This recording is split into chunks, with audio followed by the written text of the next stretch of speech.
Écoutez, je vais essayer de vous amener un enseignement qui n'existe pas sur la terre ou qui n'existe plus et qui était destiné au roi. Il faut que vous compreniez que ces enseignements étaient pour les rois.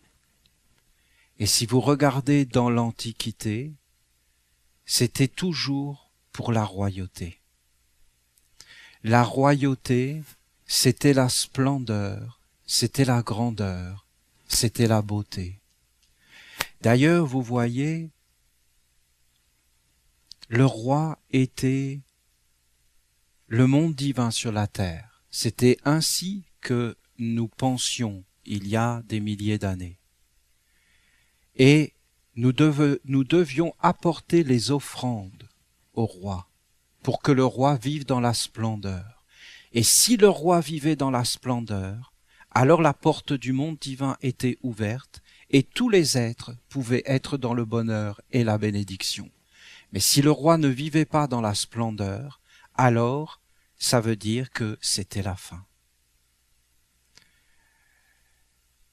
Une des pires catastrophes qui soit arrivée, c'est bien sûr cette Révolution française. Ce n'est pas une critique de cette Révolution française, parce qu'elle était inscrite dans l'histoire. Et je ne vais pas vous faire ici un cours de l'histoire ésotérique. Mais ça a été réellement une grande calamité, qui après a eu des répercussions sans limite. Il y a eu toutes les révolutions. Et aujourd'hui, les rois, c'est-à-dire les dirigeants des peuples, sont des sortes de chefs d'entreprise. Je pense qu'on sera d'accord là-dessus. C'est des hommes d'affaires.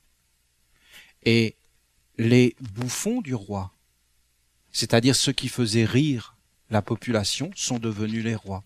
Je pense qu'on sera tous d'accord pour dire que le grand idéal de l'humanité est incarné par les acteurs, les humoristes, qui sont acclamés et qui sont mis au-dessus de tout, même au-dessus des présidents, parce que ce sont les amuseurs, et que les bouffons sont devenus aujourd'hui le grand idéal à atteindre, et qu'il n'y a plus cette royauté et cette splendeur.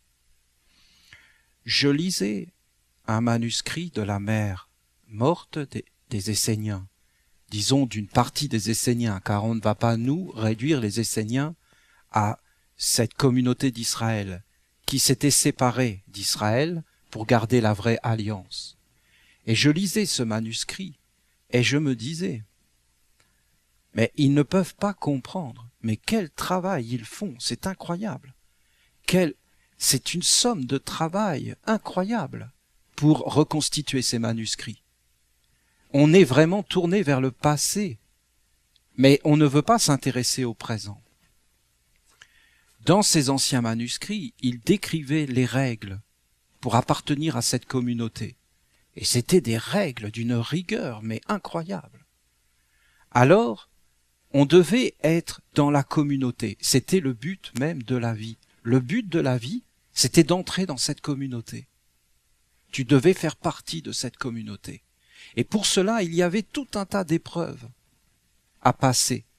Et quand tu étais jugé digne de cette communauté, alors tu pouvais entrer dans cette communauté.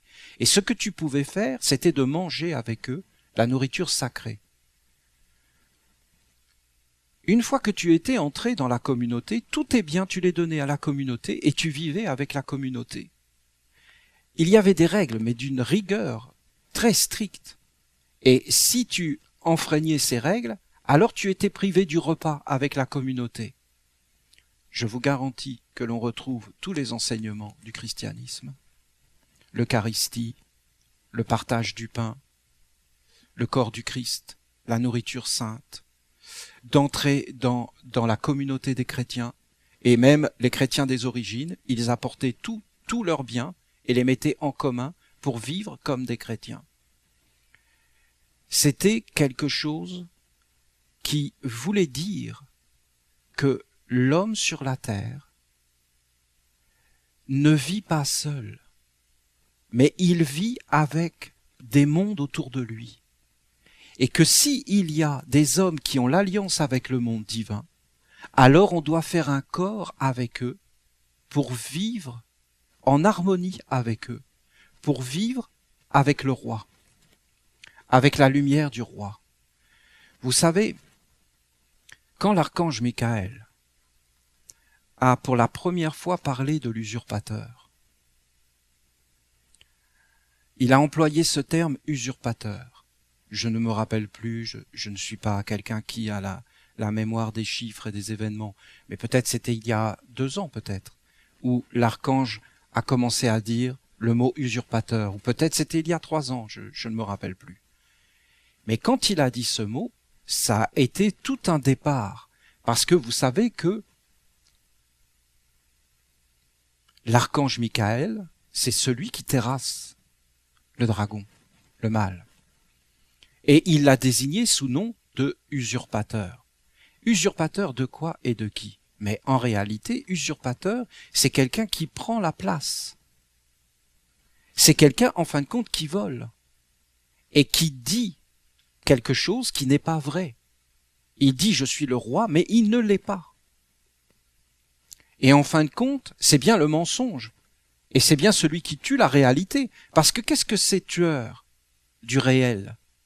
Eh bien, le mensonge est une façon de tuer la réalité. On n'est plus dans la réalité. Le roi n'est plus un roi. Le bouffon n'est plus un bouffon. Plus personne n'est à sa place. Alors, on n'est plus en contact avec un monde réel. Usurpateur, ça veut dire celui qui a pris la place.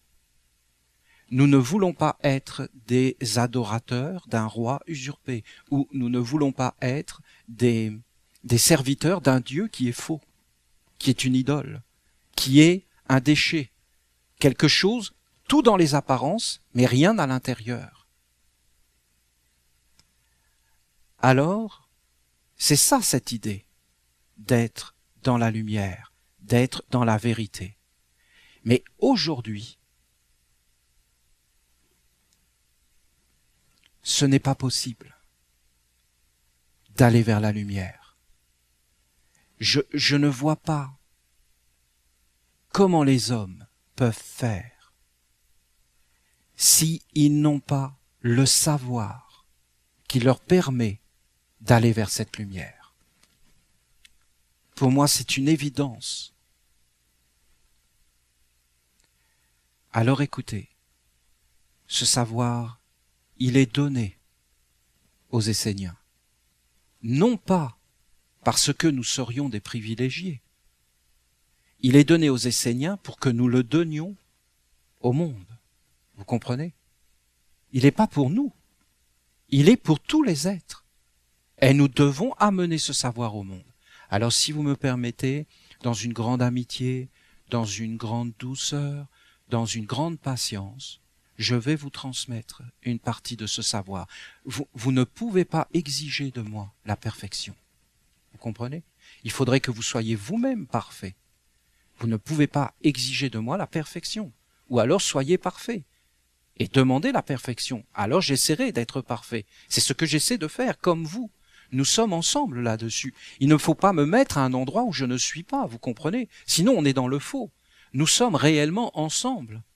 Il faut être ensemble. Il ne faut pas me voir, moi, comme un être qui serait séparé de vous. Sinon, nous sommes dans une illusion et dans une erreur. Nous devons être ensemble. Et c'est la perfection. Et l'imperfection, c'est quoi? C'est d'être isolé et d'être faux. Nous n'avons pas ce savoir, nous le cherchons. Mais nous ne le cherchons pas par curiosité. Nous le cherchons avec une grande honnêteté pour être utile.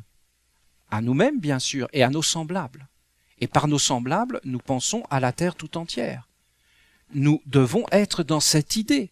Alors, vous me permettrez d'avoir la liberté de vous le transmettre avec du temps. Ce n'est pas d'une seule conférence, d'une seule parole qu'on peut dire un tel savoir. D'abord, même si je pouvais le dire d'une seule parole, rien ne dit que vous pourriez l'entendre d'une seule parole. Vous comprenez? Donc vous voyez bien que il faut être ensemble. Le jour où vous l'entendrez d'une seule parole, vous verrez que ce savoir n'appartient pas à Olivier, qu'il appartient au monde entier. À partir de ce moment-là, nous serons des missionnés. Moi, devant vous, est-ce que je suis un missionné du monde divin. Mais bien sûr, bien sûr. Est-ce que c'est un orgueil? Mais non. Est-ce que ça me transforme? Non, c'est une vérité. Et la vérité parle d'elle-même. Mais il ne faut pas mettre là-dessus des concepts faux. Et m'enfermer, moi, dans quelque chose qui est une illusion. Ça n'empêche pas que je suis moi. Vous avez voulu voir démissionner d'un monde divin? Vous en avez un en face de vous. Vous avez fait un chemin. Est-ce que c'est une désillusion? Peut-être. Est-ce que c'est une splendeur? Sûrement. Sûrement, en tout cas moi, je le vois que c'est une splendeur. Vous voulez devenir des missionnaires du monde divin? C'est très simple. Comprenez cet enseignement. Ne l'acceptez pas comme des dogmes. C'est l'intelligence qui doit diriger la vie, pas les dogmes. C'est l'intelligence, c'est la compréhension qui est claire. Vous saurez qu'une chose est vraie parce qu'elle est bonne et qu'elle éclaire le monde. Elle n'est pas vraie parce que quelqu'un l'a dit. Parce que tout le monde peut dire n'importe quoi. Vous comprenez? Par contre, quand quelqu'un dit quelque chose qui est clair, qui apporte une solution, alors en réalité vous êtes proche de la vérité, parce que la vérité est bonne, et la vérité est vraie. Donc la vérité fonctionne, parce qu'elle est vraie. Alors, nous devons répandre cet enseignement dans le monde. Vous me permettez maintenant d'essayer de vous expliquer des choses qui sont peut-être un peu compliquées, mais qui en réalité peuvent nous éclairer. Ces Esséniens d'Israël avaient réellement compris des secrets de comment se passe la vie. Mais aujourd'hui, leur savoir ne peut plus réellement être compréhensible parce qu'il faut avoir les bases. Et quelles sont ces bases? Ces bases, je vous les ai apportées. Je vous les ai pas apportées d'une façon philosophique, bien que la philosophie est importante. Je vous les ai apportées d'une façon réelle à travers la pratique de la ronde des archanges. La pratique de la ronde des archanges, c'est pas simplement une pratique, c'est tout un monde. C'est des indications, même le fait de tenir la corde, les paroles qu'on prononce, ce qu'on fait à l'intérieur. Tout cela montre devant vous ce que vous devez faire dans votre vie pour cheminer vers la lumière. Cette ronde des archanges, si on la regarde, qu'est-ce que c'est? Bien, c'est en réalité une croix. On peut mettre un cercle si vous voulez, c'est-à-dire la ronde de l'année. La ronde des archanges, c'est la ronde de l'année. C'est la ronde des anges. Les anges, qu'est-ce que c'est? C'est tous les jours de l'année. Et toutes les nuits aussi. C'est l'équilibre des mondes. Le jour, la nuit, toute l'année. C'est notre vie en réalité. Ça, ce que nous dessinons, c'est notre vie. C'est ce que nous vivons. Tout au long de l'année, mais tout au long de la vie même. Il y a 4 âges dans la vie. Il y a 4 saisons dans l'année. On les a appelés Michael. Michael, nous le célébrons. Nous célébrons notre père Uriel. Nous célébrons notre père Raphaël. Nous avons appelé notre père Raphaël et Gabriel.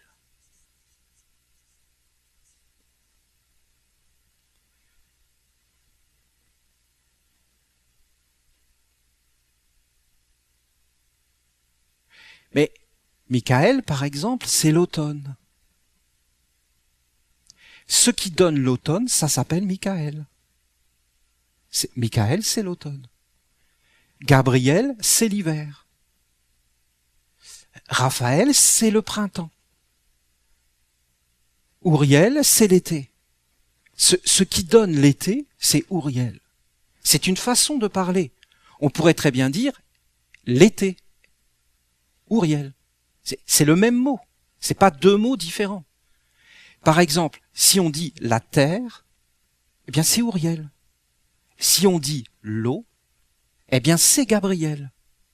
On peut très bien dire Gabriel, mais en réalité ça veut dire l'eau. Ga, ça veut dire la fécondation, le côté de la génération, la fécondation. Bra, breu, ça veut dire la création. Barashit bara. Barashit bara, ça veut dire au commencement créa, Dieu créa, bara, créa. Barashit créa en 6 jours. En réalité, Dieu créa le monde en 6 jours. Bra, comme dans arbre. Arbre, c'est de l'ancien celtique. Ar, ça veut dire l'homme. Et bra, ça veut dire créateur. Arbre, l'homme créateur. C'était l'origine du langage. On a appelé cette sagesse la Kabbale. Gabriel, celui qui enfante, celui qui amène la vie, le créateur des mondes dans la vie, l'eau, le liquide, l'énergie, l'eau. Quand on regarde l'eau, on voit notre Père Gabriel. Quand on regarde le feu, on voit notre Père Michael. Ce sont des mondes, tout autour de nous. Qu'est-ce que c'est Michael? C'est le monde des dieux. C'est le monde des dieux. Qu'est-ce que c'est Raphaël? C'est le monde des archanges.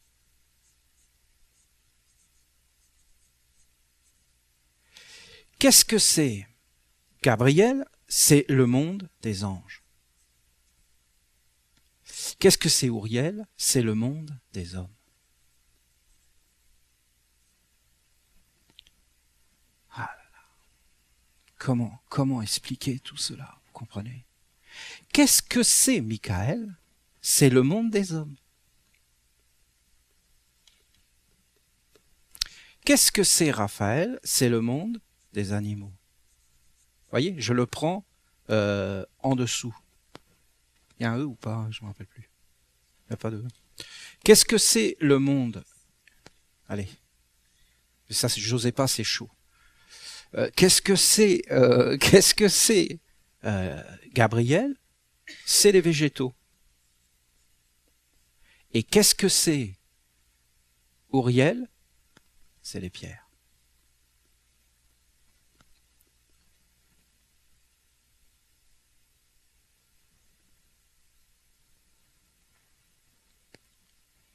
Tout ça, c'est un tout. En réalité, vous avez deux mondes.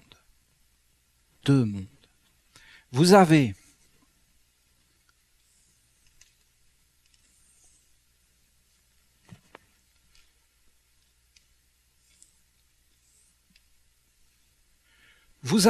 le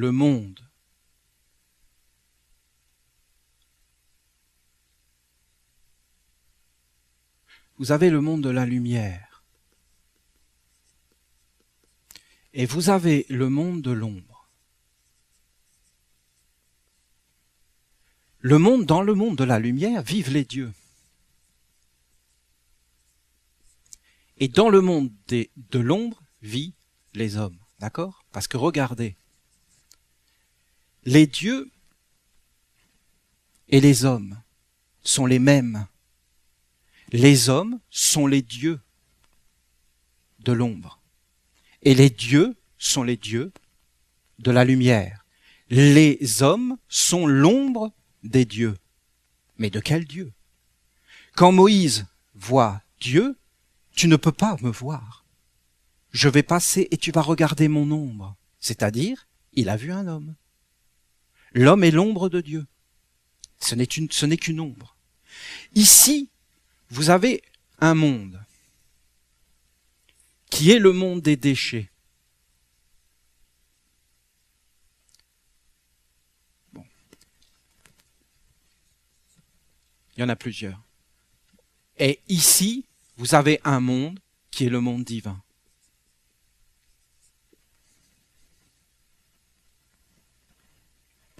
Pourquoi j'ai mis ça ici? Parce que c'est là que rentre l'usurpateur. Il sépare les mondes. Il les sépare. Et il les enferme chacun dans leur monde. Il sépare les animaux des hommes, c'est fait.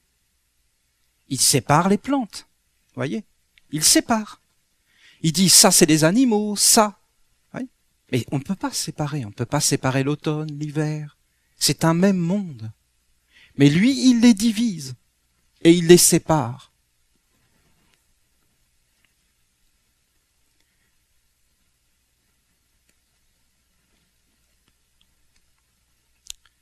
Par exemple, vous avez les alchimistes du Moyen Âge. Bien, les alchimistes du Moyen Âge, ils connaissaient ça. Ça se voit à leurs écrits. Et ils étaient là, les alchimistes. Et ils se disaient, le roi est usurpé. Il n'y a plus de royauté. La religion est usurpée. Il n'y a plus de religion, de la lumière. Comment faire pour atteindre le monde divin? Alors ils se sont dit, il y a le macrocosmos, l'univers, il y a le microcosmos, l'homme. Ça, c'est leur théorie. Et ils ont dit, il y a une analogie et une correspondance entre le macrocosmos et le microcosmos. C'est-à-dire, tout ce qui existe dans l'univers existe dans l'homme.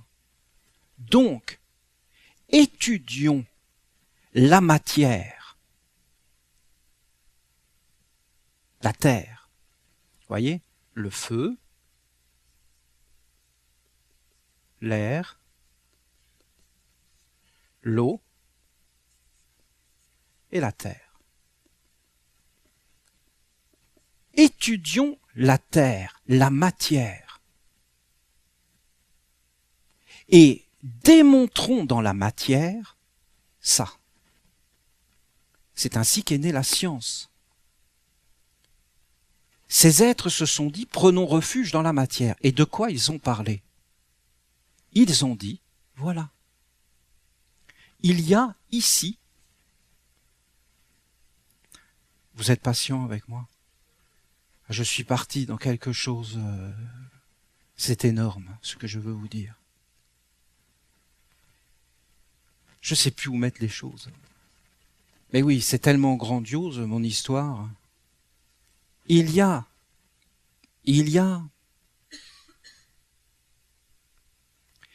ici, mais c'est pas vraiment vrai ce que je vais vous dire, mais c'est pas grave, vous êtes patient, d'accord?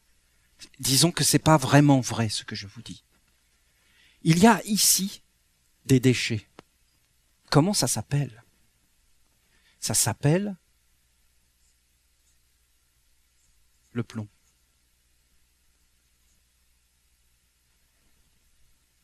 « 100% de déchets. 100%. C'est très facile à faire, tu prends du plomb, tu le chauffes, tu vas voir, il y a une pellicule qui va se mettre dessus. Tu l'enlèves, c'est très beau. C'est comme la lune. C'est du vif argent. C'est beau. Mais ça s'oxyde immédiatement. Tu le rechauffes, et après tu n'as plus rien dans la casserole. Ça fond très vite. Et tu n'as plus que des espèces de scories, des déchets. 100% de déchets. C'est vrai. Les alchimistes l'ont dit. Le plomb, 100% de déchets. Après, ici, tu as de l'or. Tu fonds l'or, incorruptible. Aucun déchet. 100% de non-déchets. S'oxyde pas. Rien ne la touche. Vous comprenez? Alors les alchimistes ont dit, ce qui existe dans le macrocosmos existe dans l'homme. Il y a donc un homme qui est 100% de déchets, et il y a un homme qui est 100% incorruptible, de lumière. Cet homme est divin. Or, le roi soleil, l'or est le soleil. Le roi, c'est celui qui a ce corps de royauté. Et l'usurpateur, c'est celui qui est faux. Il fait croire, mais en réalité, ce n'est que des déchets. Alors les alchimistes ont dit, comment transformer le plomb en or? Vous pensez bien que ça en a intéressé des gens. Pourquoi? Mais parce que c'est l'argent, là, la fortune. C'est quoi l'argent? Mais c'est le sceau d'Ouriel.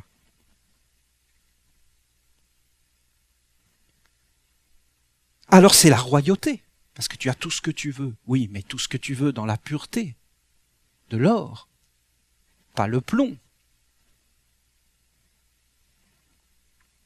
Alors ils ont parlé de pierre philosophale. Bizarre comme nom, non? Et cette pierre philosophale te permettait de transformer tout en or. Mais ils ont dit pierre philosophale. Ils ont associé la philosophie avec la pierre. La pierre, on sait où elle est là. Pierre. Et la philosophie, elle est où? Elle est là aussi. La pierre philosophale, c'est là. Alors écoutez. D'abord, il faut méditer. C'est pas aujourd'hui. Ce que je veux vous dire, c'est que vous avez 4 mondes. Et que ici, vous avez des gardiens du seuil, qui vous empêchent de passer dans ces mondes. Alors, vous voulez que j'essaie de vous expliquer mieux c'est quoi ces mondes? Ça, ce serait bien, je pense. Hein? Bon.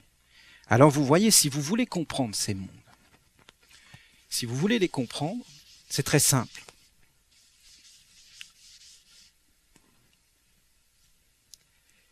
Ça, c'est le monde de l'homme. Et ça, c'est l'autre monde.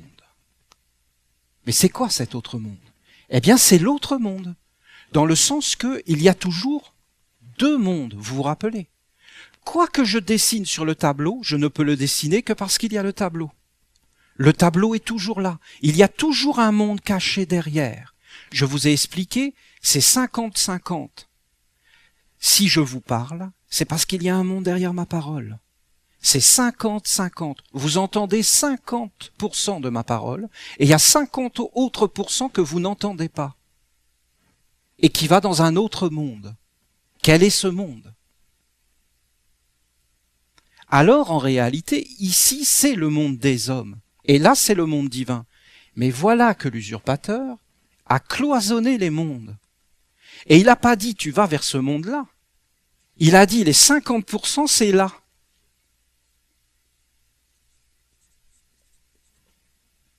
« 50 plus 50, 100%, ici, 0. Il a occulté ce monde. Qu'est-ce que c'est ce monde? C'est le monde de l'homme. Comment il est? Ben, c'est simple. Là, tu as l'homme, voilà, à Gabriel, le monde physique. Et là, tu as l'au-delà de l'homme.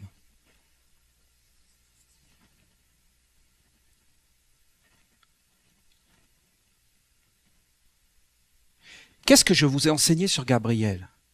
Je vous ai dit, Gabriel va vous montrer les secrets des articulations. Vous vous rappelez?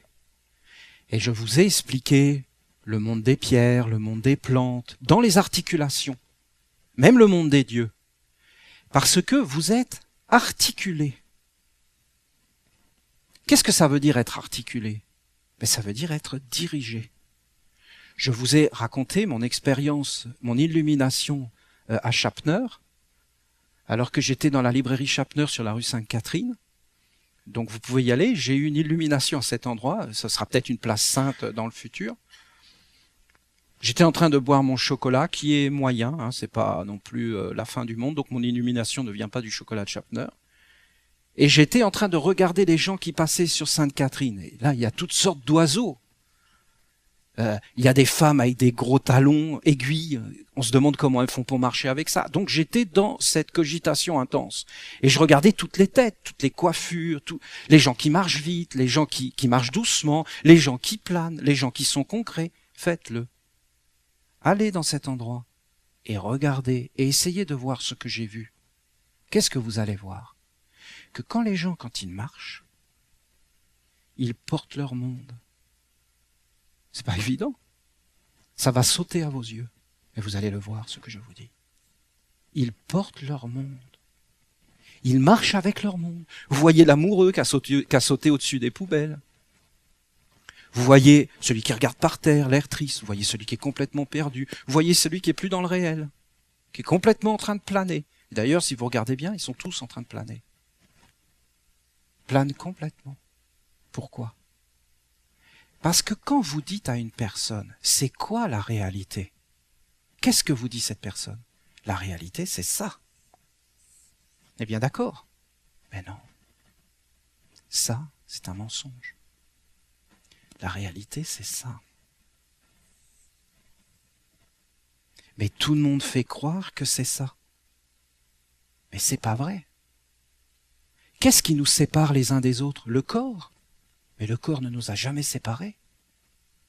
On est ensemble, on se touche, on se parle. Ce qui nous sépare, c'est là.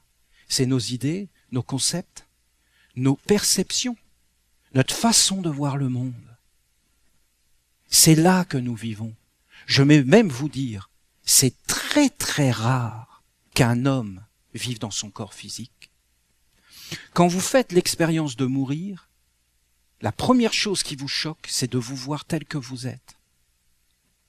On ne se voit pas tel que l'on est, et on ne voit pas le monde tel qu'il est. On le voit dans des illusions, des idées qu'on se forme. On n'entre pas dans le réel. En réalité, on dit que ça, c'est l'au-delà, c'est-à-dire la vie après la mort. Mais en réalité, nous sommes dedans. Les hommes disent, c'est comment la vie après la mort ? Mais c'est simple, c'est ce que tu vis tout de suite. T'es déjà dedans. T'as juste à enlever le corps. Et tu regardes sans le corps. D'ailleurs, tu ne vis pas avec le corps. Tu penses que tu vis avec le corps, mais tu ne vis pas avec le corps. Nous vivons dans des concepts. Ici, on est des musulmans, on est des chrétiens, on est des athées. On répète ce qu'on nous dit. Regardez d'ailleurs, c'est quoi la préoccupation des hommes ? C'est ce qui passe à la télé, les informations. On ne fait que répéter ce qu'on nous dit du monde. On n'a pas une vision propre du monde. On ne va pas vers une perception. C'est là, en réalité, que tout se passe. La réalité, elle est là. Alors d'abord, vous comprenez, voilà comment ça se passe. Ça, c'est l'au-delà. Et tous les hommes sont là. Écoutez, je ne vais pas faire 1 heure là-dessus. Ça le vaudrait. Hein. Ça le vaudrait. Hein. Ça vaudrait de décortiquer tout cela. Hein. Je peux vous garantir. Là, je vous parle de magie. Parce que quand un homme commence à être conscient de ça, il rentre dans la magie. Parce qu'il sait qu'il est dans un autre monde. Pourquoi les hommes ne voient pas les mondes invisibles ? Mais écoutez, les mondes invisibles, c'est vous. Mais c'est quoi nous ? Mais vos pensées. Les concepts. Si vous les rendez visibles, vous allez voir des mondes apparaître. Vous êtes dedans. Nous sommes des créateurs du monde. Mais on nous a fait croire des choses qui sont fausses, bien sûr. Alors, le premier gardien qu'il faut traverser, c'est ça. Il faut que tu ailles de là vers là. Bon, écoutez, je vais vous dire franchement les choses, on réfléchira après, d'accord ? Vous voyez, d'abord, je vais vous expliquer pourquoi je vous dis tout ça. Très vite. Je vous dis tout ça parce que le but de ça, c'est de construire ici 4 temples. 4 temples. Pour faire 4 cultes. Voilà, c'est dit. Qu'est-ce que c'est ces 4 temples ? Ce sont des endroits où nous allons poser les 4 évangiles des archanges, qui sont notre loi, la loi divine pour notre époque. Ces 4 évangiles, ce sont les 2 tables de la loi. Vous voyez par exemple ici, c'est 100% de déchets. 100% de déchets. Comprenez l'idée ? Et ici, c'est 100% de lumière. C'est Uriel. Ici, où on est aujourd'hui, on est là, les hommes. Ils croient en Dieu, 100% de déchets. Ils croient dans la philosophie, 100% de déchets. C'est des humanistes, 100% de déchets. Ils font des œuvres écologiques pour protéger la terre, 100% de déchets. Olivier, ta parole est dure. Écoutez, il n'y a qu'à méditer. D'abord, ils doivent descendre ici. Et qu'est-ce qu'ils vont rencontrer ici? Ils vont rencontrer un maître incarné. S'il n'y a pas de maître incarné, c'est même pas la peine d'en parler. Et ce maître incarné, il doit avoir traversé des sphères. Aucun homme aujourd'hui n'a les critères.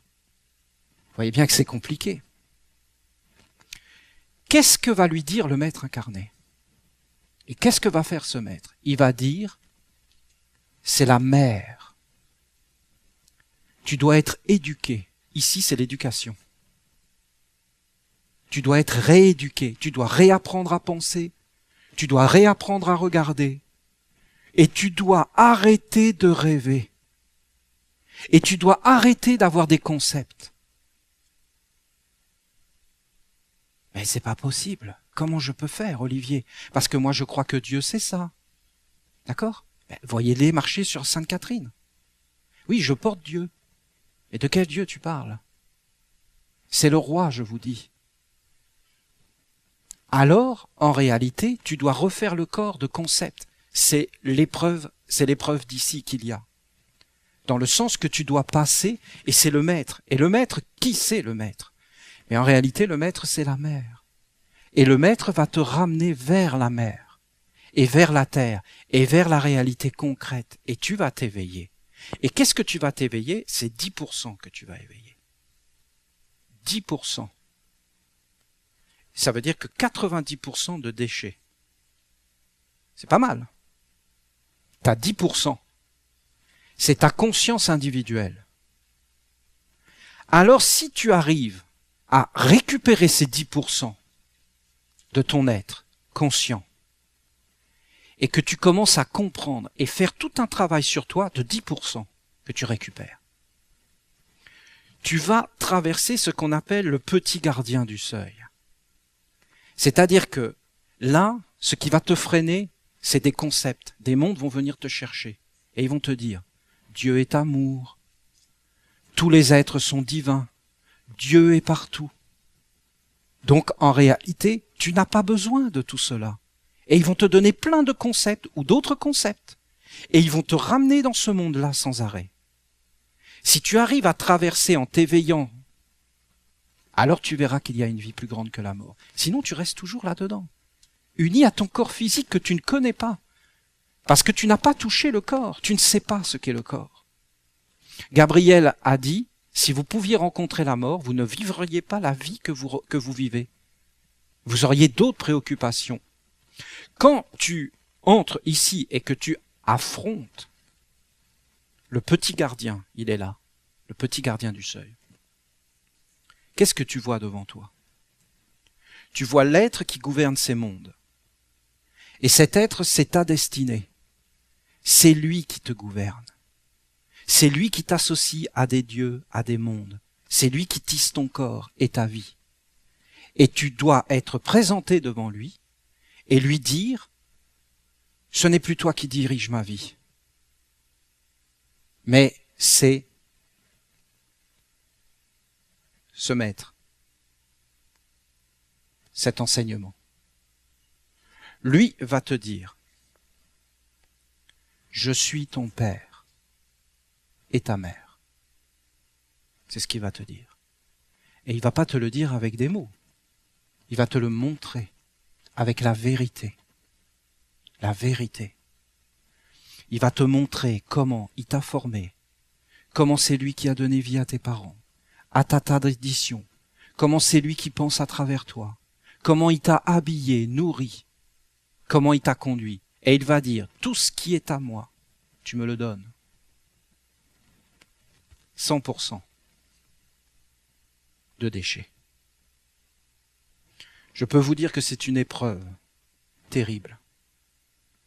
Moi, quand j'étais jeune, et que j'avais fait 3 ans de retraite, je l'ai rencontré, cet être. Il est apparu, c'était un monstre, c'est-à-dire mon karma, c'était moi, j'étais un monstre. Vous comprenez? Jésus l'a rencontré dans le désert. Jésus était un monstre. Jésus. Vous voyez? Arrêtez les illusions. Écoutez, je n'avais aucune chance de passer cet être. Aucun homme ne peut passer ça. Croire ça, mais c'est vraiment des gens qui n'ont rien vécu dans leur vie qui racontent des bêtises pareilles. Parce que celui qui a vécu des choses comme ça, il sait de quoi il parle. S'il n'y avait pas eu un ange qui était apparu et qui avait affronté cet être, je ne pouvais pas passer. Or, regardez, Gabriel, ange.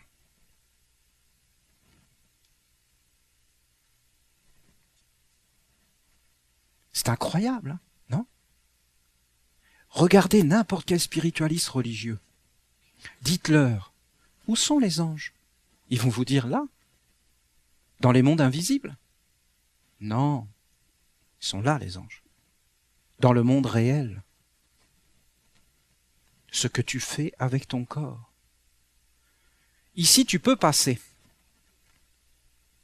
Si tu dis, non, je te respecte, car il faut toujours respecter. Tous les êtres sont dignes de respect. Vous comprenez? Pour nous les Esséniens, il n'y a pas de problème. Tu dois respecter tous les êtres. La ronde des archanges ne t'appartient pas. Or moi, je tiens la corde de la ronde des archanges. Et je suis uni avec un ange qui ne t'appartient pas. Qu'est-ce que vous voulez qu'il dise à ça? Il ne peut rien dire. Parce que s'il dit quelque chose, il faut qu'il aille voir le bonhomme, c'est-à-dire le maître, qui a donné la ronde des archanges. S'il vient voir le maître, pourquoi il viendra le voir? Puisque le maître a passé. C'est très bien qu'il va se prendre une raclée. Il sait très bien qu'il n'est pas dans les lois. Il n'a pas le droit de le faire. C'est comme un sens interdit. Il ne peut pas passer. Alors, si tu arrives ici, qu'est-ce qui se passe? Eh bien, vous voyez,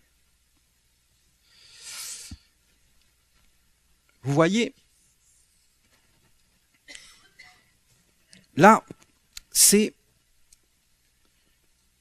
univers, c'est universel. Et là, c'est pareil, universel. Là, c'est individuel. C'est-à-dire que, quand tu viens ici, on te demande de t'individualiser, de devenir conscient, de t'éveiller avec ton corps physique et de t'éveiller dans la réalité du corps physique. Mais en réalité, tu étais universel. Tu étais sans consistance. Tu n'avais pas de consistance. Quand tu vas passer ce gardien du seuil, qui est le gardien de l'individualité, de ton propre karma, eh bien, en réalité, tu vas entrer dans l'universel. Et qu'est-ce que tu vas rencontrer dans l'universel? Voilà exactement l'expérience que tu vas faire. Tu vas rencontrer Raphaël. Or, Raphaël, c'est celui qui vit dans l'air et qui vit dans le souffle de l'esprit. Or, Raphaël, il anime tout. Il est le verbe des origines. Alors, voilà l'expérience que tu fais. Ici, il y avait un bonhomme. Tu l'écoutais parler et il te construisait un corps. Un corps de quoi? Mais il t'apprenait des concepts, des forces. Il te renforçait pour affronter un monde qui est là et qui est une illusion. Et il te ramenait dans la réalité de la Terre pour que tu vois concrètement les mondes. Et ça t'éclaire, si tu vas jusqu'au bout et si tu te formes les organes. Mais quand tu passes ici, là tu rencontres la tradition dans l'universel. Et tu t'aperçois que ce bonhomme qui parlait, en réalité, il n'était que le petit d'un grand. Et que derrière lui, il y avait une vérité qui est universelle et qui n'appartient pas aux hommes, mais qui appartient à un autre monde. Et lui ne faisait que refléter un autre monde qui était encore plus réel que ce qu'il disait lui. Alors tu deviens autonome de lui, dans le sens que, en vivant toi-même l'expérience de ce qu'il a dit, eh bien, tu te détaches de lui. Et tu deviens, en fin de compte, toi-même quelqu'un qui confirme cette expérience. Ce qui, au début, était comme ton parent, devient ton ami, ton associé. Parce que toi aussi, tu as un corps. Et que tu as vérifié ce qui était dit.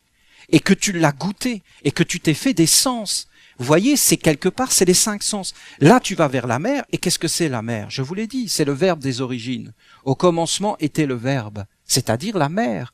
Oui, mais il était où ce verbe? Mais dans les maîtres. Quand est-ce que vous rencontrez la mer? Mais à travers un homme qui vous donne la parole des origines, la sagesse qui éclaire la nature. Mais après, tu goûtes toi-même l'expérience. Et là, tu t'aperçois qu'il y a une tradition et un autre monde. Alors, tu récupères 30%. Et tu as encore 70% de déchets.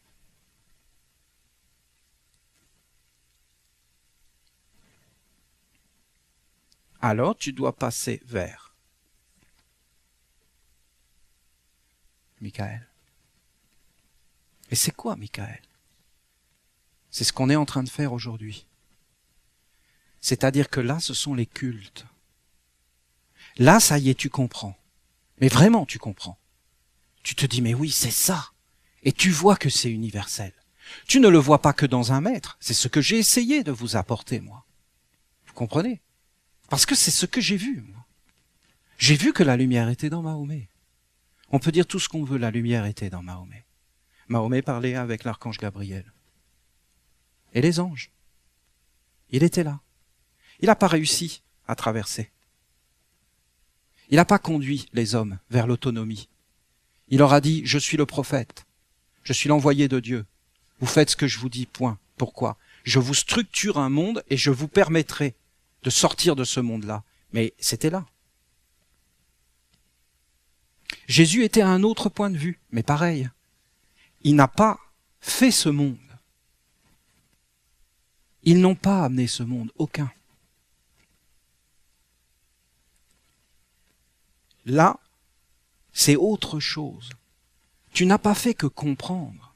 Tu ne vois pas que c'est dans tous les êtres. Tu ne vois pas que c'est une vérité universelle. Tu commences de nouveau à t'individualiser. Et tu te dis, je vais faire une œuvre pour un monde supérieur, impersonnel, pur. Tu dois faire une œuvre. Une œuvre. Et c'est quoi cette œuvre? C'est la plus grande qui puisse être, de poser les sceaux, les temples et les cultes. Parce que qu'est-ce qui se passe quand tu passes ici? Tu entres sur la 4e marche. Tu deviens un maître. L'archange Gabriel l'a dit dans le temple en France. Il a dit, Olivier, quand tu as été dans cette grotte des Cathares, et que tu étais devant la pierre, et que tu as allumé le feu, et que tu as prié, nous avons su, nous le monde divin, que tu allais devenir un maître. C'est incroyable. C'est-à-dire que Olivier a été dans une grotte des Cathares. Pourquoi j'ai fait ça? Mais parce que c'est une suite ininterrompue d'événements. Mais pourquoi? Pourquoi j'étais dans cette grotte? J'étais conscient de ce que je faisais? Non. C'est l'archange Michael qui me l'a appris en direct. Il connaît mieux ma vie que moi. Il me l'a appris en direct. Il m'a dit, Olivier, tu as été dans cette grotte, tu as allumé un feu et tu as prié. Nous avons su que tu étais un maître.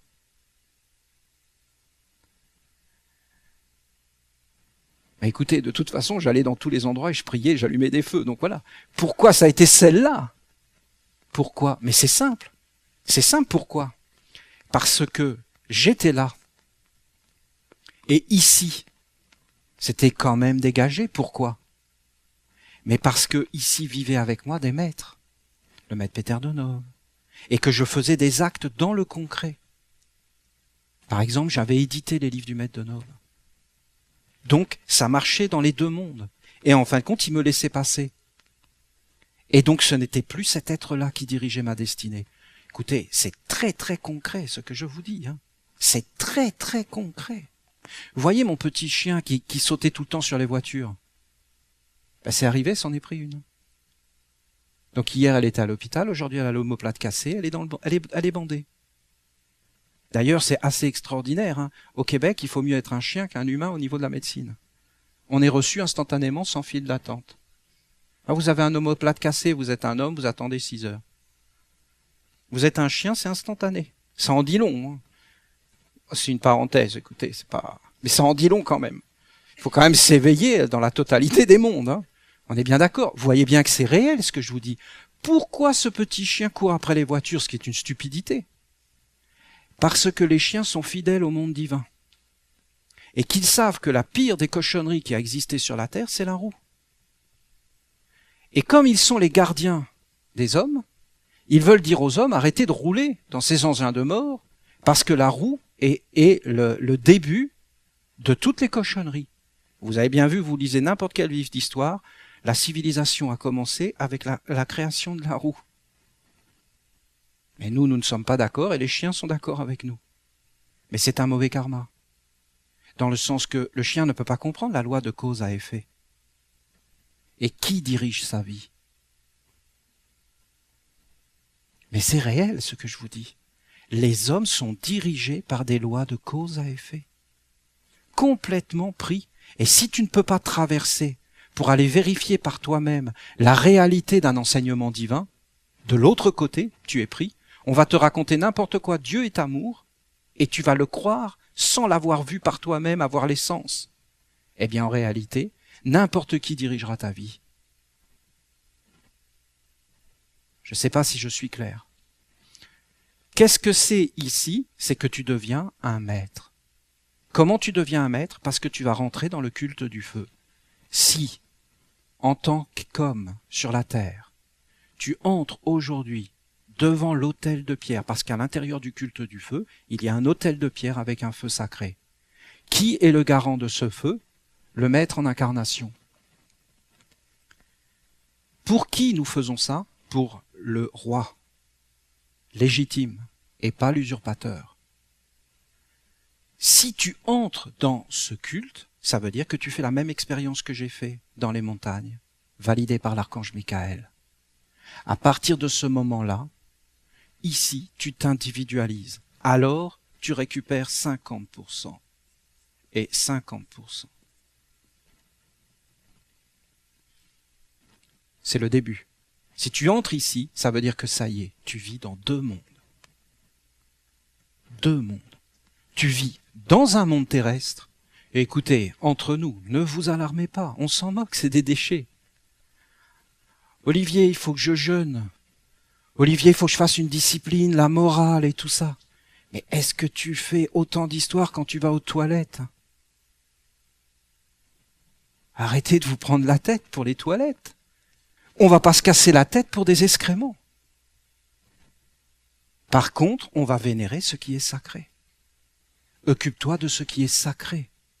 Et laisse les excréments être des excréments, il n'y a pas de problème. Laisse-les vivre leur vie d'excréments. Tu dois monter ici à 99% jusqu'à atteindre 1%. C'est ici que ça se fait. Quand tu seras à 99%, tu atteindras les 1%, tu passeras ici, 100%. Ouriel, Pierre,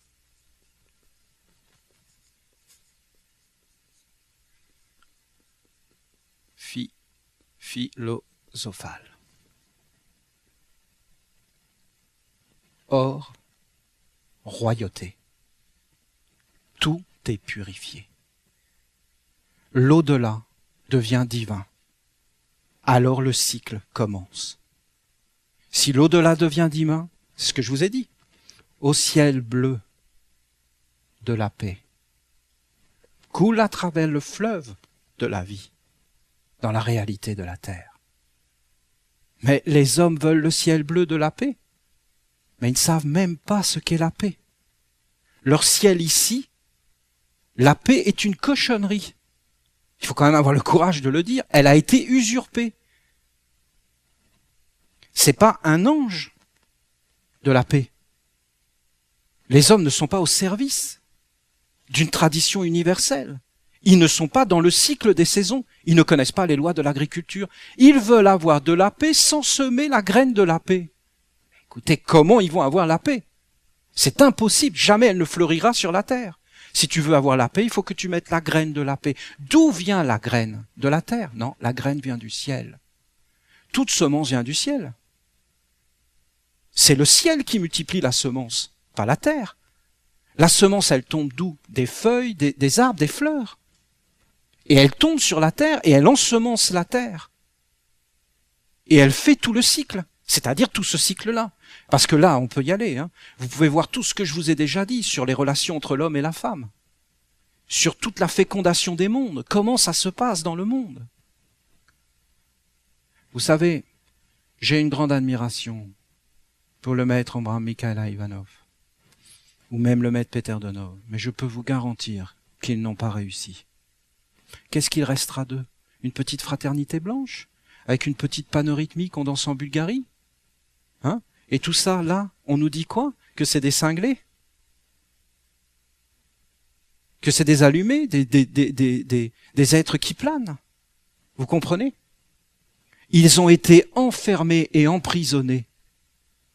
Et on les a limités. On va dire que le maître Abraham Mikhaël Ivanov avait fait le Rani Yoga. On va aller loin avec un nom comme ça, le Rani Yoga. Mais tout le monde s'en moque. Si vous voulez réellement faire une œuvre de régénérer la vie ici, il faut poser ces cultes, mettre des prêtres dedans, des êtres à la 4e marche. Vous voyez le chemin. Et une fois que ces cultes seront posés, nous devrons aller ici, dans le monde de l'au-delà et des morts, et amener la vie. Et comment on amène la vie? Par une philosophie vivante qui touche la pierre. Nous devons dire au monde, qu'est-ce que c'est pour nous la pensée? Qu'est-ce que c'est pour nous l'éducation? Qu'est-ce que c'est pour nous la vie? Qu'est-ce que c'est pour nous la mort? Nous devons le graver sur la pierre. Nous, les Esséniens, est-ce que vous voyez l'enjeu? Peut-être qu'on va mettre 10 ans, peut-être qu'on va mettre 20 ans. Je suis là pour ça. Tout est clair. Je sais où je vous mène et je sais pourquoi je fais les choses. Et si vous pensez que c'est en me voyant aujourd'hui que vous voyez réellement, alors vous vous trompez et il n'y a pas de sagesse en vous. Vous ne savez pas faire la différence entre une graine qui porte la vie et un caillou. Ils sont tous les deux petits, mais la graine peut fleurir et se propager dans le monde entier, alors que le caillou, non. Je vous dis que les Esséniens sont bénis, mais que, comme toute bénédiction, il y a une grande responsabilité. Nous devons amener cette bénédiction dans le monde entier. Moi, personnellement, j'y suis déterminé. Je suis un serviteur du authentique et pas de l'usurpateur. Ici, beaucoup d'êtres ont chuté, parce que ici, il y a le grand gardien, et c'est le karma de toute l'humanité que tu dois affronter. Seul un être qui passe la 5e marche peut affronter réellement ce grand gardien de l'humanité tout entière. Alors l'être qui passe la 5e marche se tient ici, et il est entièrement divin. Alors, si un être entièrement divin vit dans le monde des hommes, il n'y a pas de frontières. C'est la totalité qui se régénère. Vous avez là le plan des anciens rois. Est-ce que vous comprenez? Pourquoi avant la royauté était sacrée pour les hommes? Parce que les hommes avaient connaissance de tout ça. Et quand on parlait des prêtres, on parlait de quoi? Des prêtres du Dieu vivant.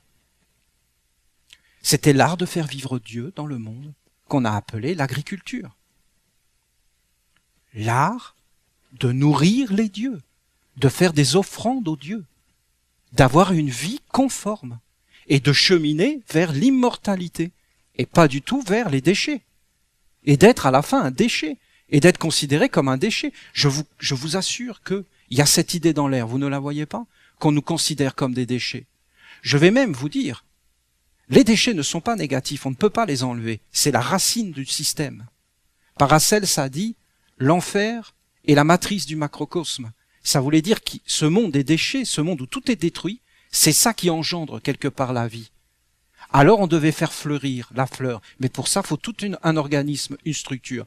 Expliquez-moi comment un homme qui se tient ici dans son corps, complètement inconscient, n'étant même pas dans les 10% de son être, avec des philosophies ici qui ne veulent rien dire et qui n'ont aucun contact avec la réalité, c'est-à-dire le monde global, comment cet être pourrait cheminer vers le monde divin? Expliquez-moi comment un homme pourrait, sans se savoir, comprendre le monde dans lequel il est. C'est pourquoi aujourd'hui, ceux qui comprennent cet enseignement, ils doivent se mettre autour de moi et commencer à nous restructurer. La vertu la plus essentielle chez nous, c'est l'étude. Nous devons réellement transmettre le savoir des Esséniens à tous nos élèves. Et nous devons faire en sorte que tous nos élèves aient accès au savoir. Parce que ce n'est pas qu'un savoir, ce que vous entendez là. Ça va vous structurer. Peut-être ça va prendre 1 an, 2 ans dans votre vie, 3 ans, pour que ça porte des fruits et que vous vous disiez, mais oui, c'était ça que ça voulait dire. Ah là, je le comprends, c'est ça, c'est ça. Alors des organes commencent à se créer, vous rentrez vraiment dans les 30%. Vous devenez conscient et vous entrez dans les 30%. Ensuite, vous voyez tout le chemin qu'il faut faire. Nous ne sommes pas des êtres isolés. Un seul d'entre nous passe la 4e marche et c'est nous tous qui sommes élevés. Vous comprenez la façon de penser? Pourquoi aujourd'hui nous sommes réellement dans la difficulté? Parce que nous avons réussi à ouvrir la porte du culte du feu. C'est une merveille. C'était déjà pas évident. Vous comprenez? Il faut que vous me compreniez. C'est que je suis quelqu'un d'exigeant. Vous allez me dire, mais non Olivier, tu n'es pas exigeant, tu es complètement négligé. Il y a plein de choses, tu t'en moques et tu ne fais pas les choses bien. Mais bien sûr, c'est évident. Comprenez ma vision à moi. Je vis dans ce monde dont je vous parle. Vous comprenez? Pour moi, c'est réel. Je vous parle de ce que je connais, de ce que je vois. Je vis là-dedans, je peux vous le dire, moi, la main sur le cœur. Je vous dis que tout ce que je vous dis est réel. Je le constate tous les jours, ce que je vous dis. Alors ça ne veut pas dire qu'il ne faut pas prendre en compte ça et le rejeter. Parce que, je vous dis, c'est le respect. Tout est digne de respect, même un déchet. Il est digne de respect. Et d'ailleurs, le respect, c'est de l'amener vers la mer pour qu'il soit recyclé. Et qu'il ait son propre cycle de vie. Donc tout est bien fait. Il faut tout mettre à sa place en réalité. Pourquoi nous avons du mal à ouvrir la porte de l'eau? Écoutez, on est dedans. C'est notre corps. Le monde de Michael, c'est tellement loin de nous. Alors bien sûr, ça on a des prêtres. Vous avez Olivier, vous avez des prêtres. Donc Michael, il s'est dit, il n'y a pas de problème. Ils assurent. Ils sont capables de poser des choses, de faire de la magie, d'amener le monde sacré. Il n'y a pas de problème. Mais quand il a fallu rentrer dans le monde de l'eau qui est tout autour de nous, ben là c'est toute la pagaille, toutes nos pensées, tout ce qui ne va pas dans le monde réel, très proche de nous, notre chamaillage, nos incompréhensions, notre isolement, notre manque de chaleur entre nous. Le monde des hommes qui nous prend, on se touche pas, on se critique, on ne se prend pas dans les bras, on perd son temps, on est rempli de peur, de doute, on n'a pas fait tout ce travail. Alors c'est tout autour de nous. On va prononcer n'importe quelle parole et ainsi de suite. On va pas prendre conscience de ce que c'est qu'un guide. Et alors c'est très difficile d'ouvrir cette porte. Cette porte, pour nous en tout cas, est plus difficile à ouvrir que la porte de Michael. C'est incroyable, hein, alors que la porte de Michael, c'est le sommet des sommets. Vous comprenez bien avec tout ce que je vous dis. Celle-là est dure. Celle-là peut-être sera moins dure. Celle-là, mon Dieu, quelle difficulté. Mon Dieu, quelle difficulté celle-là. La perfection. Il faut que tout soit parfait. C'est pour ça que ça travaille, je peux vous dire. Pour amener des structures, pour amener tout, pour que l'archange Uriel accepte. Alors vous voyez le dessin. Il n'est pas vraiment vrai. Parce qu'en réalité, nous sommes que dans ce monde-là. Si nous arrivons à poser les temples, à faire les cultes, il va apparaître quelque chose dans le monde qui n'existe plus. Le monde de notre Père, le nom de 4 lettres, sera honoré pour de vrai. Pour de vrai. Et après, vous verrez toute la suite qui arrivera. Parce qu'il y aura l'alliance. et qu'un monde supérieur viendra. Alors vous voyez l'enjeu. Je pourrais vous en parler vraiment longtemps, dans des détails précis. Ce que je vous dis est incroyable. Je vous dis qu'en réalité, ces deux mondes-là doivent être étudiés en priorité. Quand vous bougez, quand vous parlez, quand vous regardez, il y a des mondes autour de vous. Vous êtes dans des mondes. Vous devez vous éveiller. Si vous vous éveillez et que vous commencez à regarder ces mondes, vous allez voir que si vous n'avez pas une terre sous vos pieds, un enseignement, vous êtes perdu. Alors, vous irez vers l'enseignement universel. Et si tu commences à aller vers l'enseignement universel, tu vas voir un être qui s'oppose et qui va apparaître devant toi. Et qui va te dire, quoi, tu veux être indépendant de moi alors que c'est moi qui te guide. C'est pourquoi nous avons créé la nation essénienne, pour être indépendants des autres nations. Nous devons réellement vivre comme une nation. C'est pourquoi ces Esséniens, ces anciens Esséniens d'Israël, faisaient tout ça pour rentrer dans leur corps. Ils constituaient un corps ici, avec des règles strictes, pour faire un corps ici. Ils associaient ce corps avec ces mondes, et c'est pourquoi ils parlaient de l'alliance. Et en réalité, ils savaient qu'après leur mort, ils allaient continuer à vivre. Parce qu'ils s'étaient fait un corps. Vous savez ce corps dont tout le monde parle, le corps de lumière. Si vous voulez le faire, c'est là.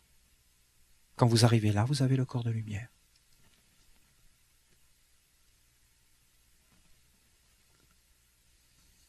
Est-ce qu'on peut le faire à plusieurs? Bien sûr. Il ne faut pas être séparés. Si nous entrons dans la séparativité, on va tout perdre. Il y a un prêtre qui se tient là et qui est à la 4e marche, on doit tous être derrière lui. Mais les humains aujourd'hui, voilà comment ils pensent, même les Esséniens.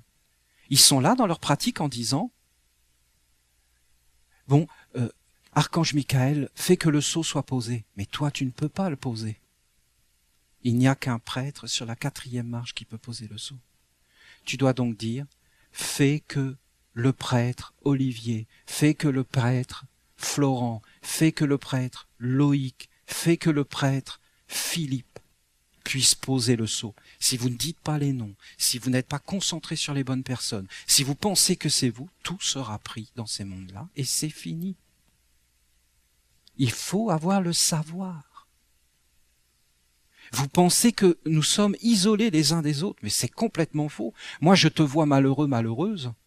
Je suis moi-même malheureux, malheureuse. Je suis avec toi. Non? Et si le monde entier est malheureux, vous pensez qu'on peut être heureux? Mais c'est très difficile. Alors on ferme toutes les portes. C'est pas simple, non? Il faut être ensemble. C'est une nation. Est-ce que ça vous paraît plus clair? C'est un grand savoir. Ce n'est pas un savoir qu'on peut acquérir comme cela. C'est un savoir, il faut y revenir et y revenir. Il faut s'entraîner. Est-ce que vous comprenez, par exemple, qu'est-ce que c'est que de pratiquer une cérémonie essénienne? Si tu pratiques une cérémonie essénienne,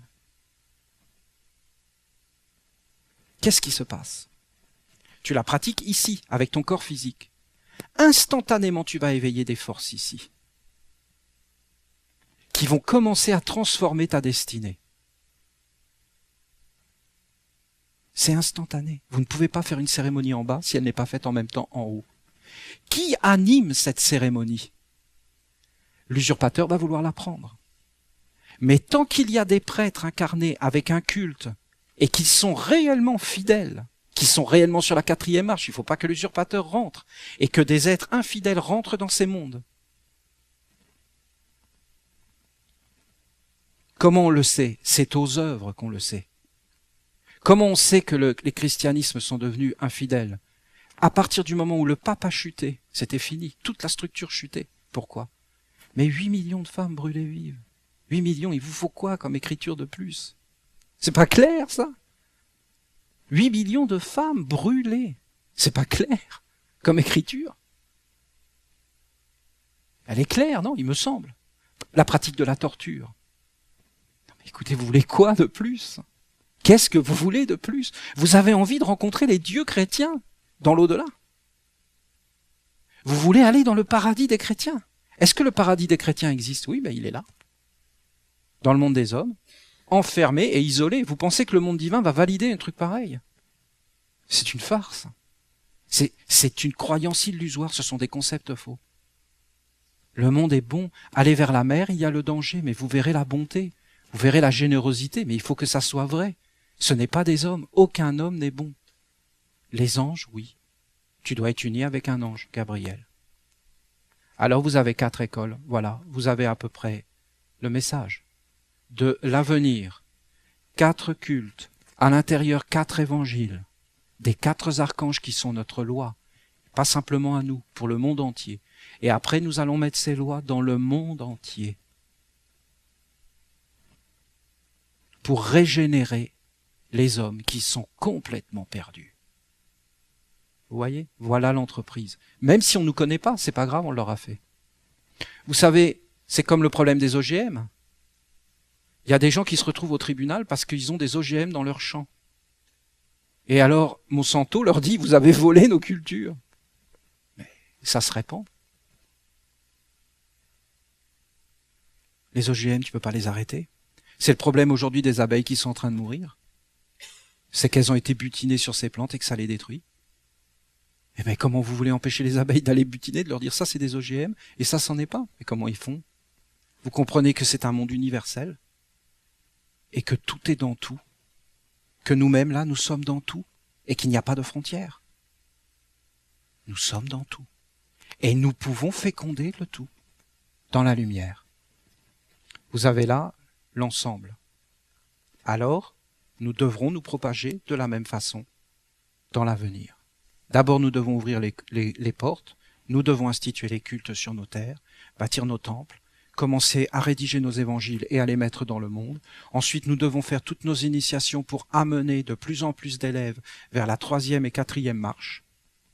Et ensuite, quand nous aurons tout notre organisme de fait, alors nous devrons ensemencer le monde de notre philosophie qui n'est pas la nôtre, mais qui est la philosophie des anges, la bonté, le respect, la générosité, redonner de la force à toutes ces valeurs dans les mondes invisibles. Alors les hommes pourront de nouveau les capter dans le monde des morts dans lequel ils vivent, et ils s'éveilleront. Laisse les morts enterrer les morts. Toi, suis-moi. Elle n'est pas claire cette parole avec tout ce que je viens de vous dessiner? Il a traversé le premier gardien. Il a rencontré le maître. Le maître lui a dit la parole qui tue. Laisse les morts enterrer les morts. Il y a intérêt à être armé pour s'approcher d'un tel maître, pour comprendre ce qu'il dit. Toi, suis-moi, la vie. Tu arrives de l'autre côté. Alors écoutez, je vous l'ai expliqué dans des grandes lignes, on est bien d'accord, et très philosophique et très traditionnel. Mais vous pouvez le regarder dans le détail de vos yeux. Votre façon de respirer, votre façon de vivre, votre façon de parler au quotidien. Vous allez voir que 10%, j'ai été généreux. Vous allez voir que si vous montez à 30%, il faut vraiment être dans le cadre d'une nation et d'une tradition. Et vous verrez que si vous atteignez les 50%, alors c'est tout un monde qui doit apparaître et qu'aucun homme ne peut faire ça seul. Et alors pour atteindre les 100%, c'est-à-dire notre but, il faut faire une œuvre divine sur la terre, une œuvre divine. Alors tu seras reconnu par les dieux parce que ta vie aura été une offrande. Et elle n'aura pas été une offense. Offense à Dieu. Offrande à Dieu. La terre entière est le temple du Très-Haut. On doit lui offrir la splendeur, la beauté. Alors nous vivrons dans le monde des fleurs. Vous avez à peu près le programme politique de la nation essénienne. Il faudrait l'étoffer d'ailleurs. Ce serait pourquoi les Esséniens sont contre la peine de mort, pourquoi les Esséniens sont contre la torture. Pourquoi nous sommes contre la torture? Ça, ce sera ici. Nous ne voulons pas être des excentriques avec une paneurhythmie, une espèce de spiritualité décharnée qui ne touche pas la réalité concrète. Nous voulons la pierre philosophale, nous voulons toucher le monde réel, qui emplit tous les mondes et qui amène le trésor de la lumière. Nous disons la mer nous protège, la réalité nous éveille et nous protège. Nous voulons unir les deux mondes dans la perfection. Nous ne voulons pas être des croyants hypothétiques. Nous ne voulons pas croire à des choses dogmatiques qui sont figées. Nous voulons la vie et l'intelligence. Et nous voulons faire des œuvres, puisque le Père nous a permis d'être des créateurs. Nous voulons être des créateurs de la lumière et des dieux du bien et pas des dieux du mal. Nous respectons les dieux du mal. Ils sont là pour recycler les déchets, mais nous sommes des serviteurs des dieux du bien.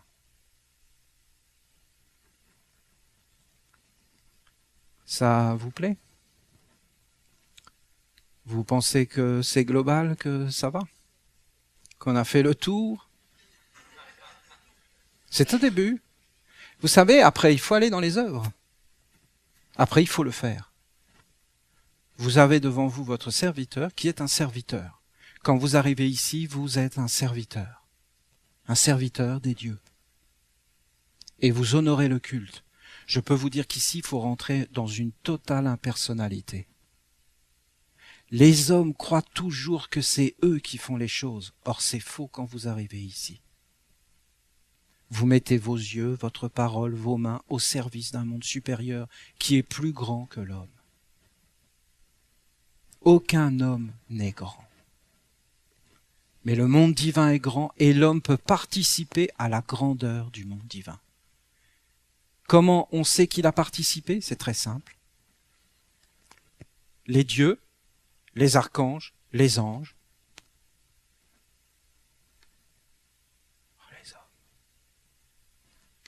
les hommes, les animaux, les végétaux, les pierres. Mon âme vibre de ce que je vous dis là. Elle vibre. Les plus grands secrets de la vie révélés. Où sont les hommes? Ici. Qu'est-ce que devaient protéger les hommes? Ça. Qui étaient les hommes? Les dieux. De qui? Des animaux. Je vous demande, quel concept vit ici? Des animaux. Ne regardez pas les œuvres des hommes. Regardez les pensées des hommes. Les hommes pensent nous sommes des êtres exceptionnels. Ici. Non? Nous sommes des êtres incroyables, nous sommes. Mais regardez la réalité terrestre qu'ils ne voient pas. Leur eau. Est-ce que c'est une eau propre ou est-ce que c'est une sale eau? Et mettez les animaux ici et vous verrez que tout se passe là. Et que les hommes sont dans une illusion, mais du délire. C'est de la folie.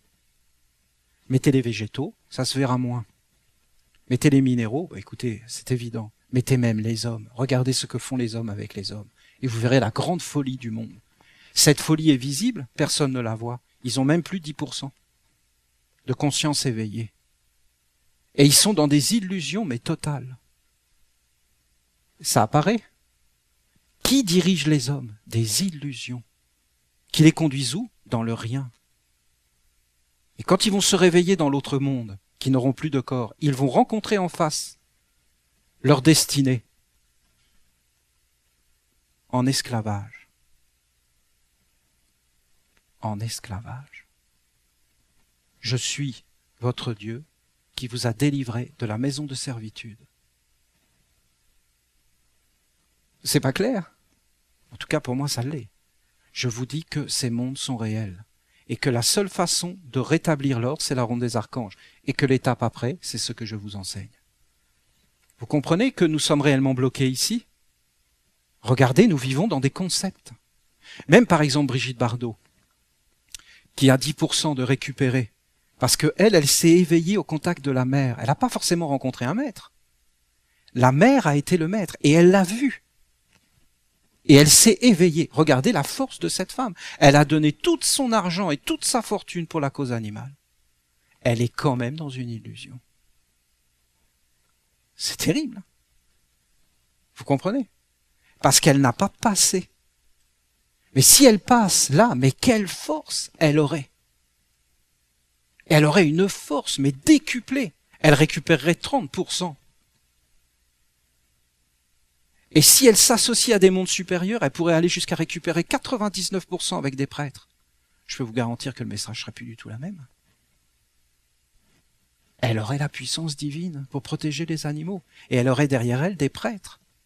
Vous comprenez? Tandis que là, elle est complètement perdue, elle est honnête. Et c'est une femme d'une grande intelligence et d'une grande beauté. Parce qu'elle va jusqu'au bout de ce qu'elle croit être vrai. Donc elle est magnifique. Regardez comment elle se fait avoir. Regardez comment le monde ne rigole pas. Si tu ne traverses pas, que tu n'as pas les Écritures, ça ne marche pas. Par contre, si tous les hommes arrivaient à s'unir dans un seul but, en ayant la totalité, sans forcément la posséder soi, mais en s'appuyant sur un monde qui doit être créé à plusieurs, eh bien on aurait la puissance. Si nous les Esséniens, nous arrivons à faire tout ce que nous avons à faire, le but final, c'est d'atteindre des êtres comme Brigitte Bardot, et d'être derrière ces êtres-là, et de les soutenir, pour qu'en fin de compte, ça se mette à grandir. Vous comprenez le concept? Parce que nous, ce qui nous intéresse, c'est pas que ça soit une philosophie essénienne, c'est qu'on ait nettoyé le concept des animaux, de n'importe quelle philosophie que ça vienne. Nous ne voulons pas forcément que le monde soit essénien, il peut être chrétien, musulman, à partir du moment où c'est non pas pour un usurpateur, mais pour la lumière. Vous comprenez l'idée? La lumière nous unit tous, malgré nos différences, même grâce à nos différences. Écoutez, je pense que j'ai fait le tour. Je pense que ça nous rendra plus forts. Je vous dis qu'il y a une force derrière tout cela. Je vous dis encore cela que je voulais vous dire et que j'ai pas fini. Si on pratique les rituels esséniens et que tout l'organisme est posé, alors de faire pratiquer des rituels esséniens avec des professeurs esséniens à le maximum de monde, à chaque fois, ça éclaire ces mondes. Et ça leur met une force qui les protège dans leur vie, même terrestre. Vous comprenez comment ça fonctionne? Si on arrive à poser la ronde des archanges pour de vrai, ça y est. Avec les 4 cultes, avec tout ce que je vous enseigne, alors on aura des enseignants. Oui, ça prend des années. Oui, il faut des années de travail. Mais écoutez, si on veut avoir une petite fleur, ça prend une saison. Si vous voulez avoir un arbre, ça prend des années. On ne peut pas faire les choses autrement. Si vous voulez vraiment faire quelque chose de puissant, même de grand, alors même des fois c'est toute une vie entière que ça prend. Toute une vie pour poser quelque chose qui après va se mettre à rayonner et comme un grand arbre, quelque chose que tout le monde va voir et que tout le monde va respecter et honorer. Et c'est le but que nous devons poursuivre. Quelque chose qui va renforcer ce qui est divin dans le monde. Écoutez, je vous remercie pour votre écoute chaleureuse. Je vous souhaite une belle Saint-Valentin. Faites-vous des bisous toute la journée et offrez-vous des sucettes à l'érable en forme de cœur. On en aurait des choses à faire et à dire. Tout mon amour, toute ma bénédiction, toute ma joie d'être avec vous.